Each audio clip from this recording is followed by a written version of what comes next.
Halo teman-teman, kembali lagi di video saya. Saya Ati Sri Purwantiningsih yang akan membagikan konten-konten edukasi tentang literasi keuangan kepada teman-teman semua. Saya akan membahas resesi lagi untuk teman-teman kita yang memiliki gaji yang tidak tetap atau sebenarnya bisa disebut dengan freelancer. Bagi teman-teman yang memiliki penghasilan tidak tetap, mengatur keuangan adalah hal yang terbilang sulit dilakukan. Sebab penghasilan yang tidak menentu ini kerap membuat banyak pekerja seperti ini sulit untuk menyeimbangkan gaya hidup dan rencana di masa depan. Di sisi lain, saat penghasilan cukup banyak, maka merasa segala kebutuhannya bisa terpenuhi. Sedangkan saat penghasilannya sedikit atau pas-pasan, maka banyak kebutuhan yang pada akhirnya tidak bisa di-cover. Sebenarnya justru ketika uang kita pas-pasan, kita harus lebih ketat untuk atur keuangan. Walaupun terbilang lebih sulit jika dibandingkan dengan orang berpenghasilan tetap, nyatanya ini tetap harus dilakukan untuk mengontrol keuangan kita agar cukup untuk 1 bulan misalnya. Ini saya akan berikan 5 tips untuk orang yang bergaji tidak tetap untuk atur keuangannya agar siap hadapi resesi 2023 apabila memang terjadi. Sebaik-baiknya perbuatan adalah orang yang selalu punya strategi untuk menghadapi hal yang tidak terduga.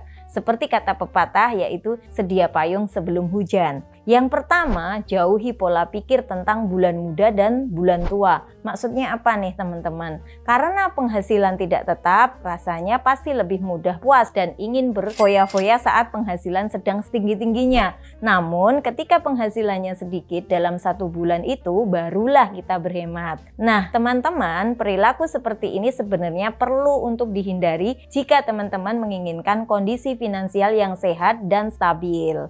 Yang kedua, buat daftar anggaran kebutuhan. Nah, bagi teman-teman yang berpenghasilan tidak tetap, tentu sangat-sangat disarankan untuk membuat daftar anggaran kebutuhan agar sukses dalam mengatur keuangan. Sebab, dengan memiliki daftar tersebut akan mempermudah untuk mengetahui kemana saja uang milikmu selama ini dikeluarkan. Buatlah daftar anggaran ini menjadi beberapa bagian seperti kebutuhan harian, tagihan bulanan, transportasi hingga tabungan.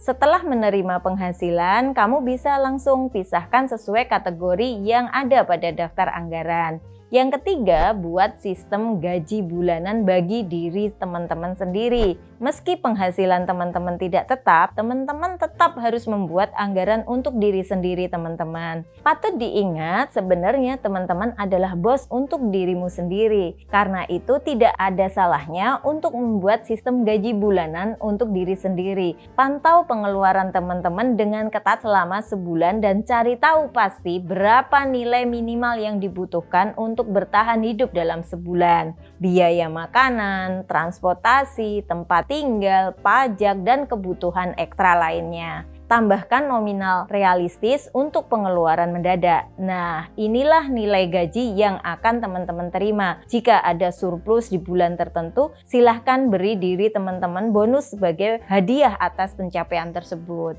Apabila bulan tersebut pendapatannya surplus, tetap kita keluarkan sesuai budget bulanan kita. Kita harus konsisten. Yang keempat, buat beberapa rekening terpisah. Ada baiknya teman-teman juga memecah rekening milikmu menjadi 3 misalnya, yaitu rekening bisnis, kebutuhan pribadi, dan kebutuhan dana darurat. Misalnya untuk kebutuhan pokok, cicilan apabila ada, dan dana cadangan apabila kita tiba-tiba sakit. Hal ini akan sangat membantu teman-teman dalam membuat sistem gaji bulanan untuk diri sendiri teman-teman, seperti yang disebutkan pada poin sebelumnya. Nah, apabila hal ini sudah diterapkan, usahakan untuk tidak mengambil uang di rekening lain agar melatih teman-teman untuk konsisten. Pasti dengan langkah ini banyak orang yang tidak setuju, tetapi kita harus belajar untuk konsisten mulai dari gaji kecil bahkan pas-pasan atau tidak tetap. Nah, ketika gaji kita sudah besar, maka kita sudah mahir dalam mengelola keuangan kita. Yang kelima adalah usahakan tidak belanja di luar anggaran. Atau apabila hari ini kita belanja di luar anggaran, maka di hari selanjutnya kita harus lebih berhemat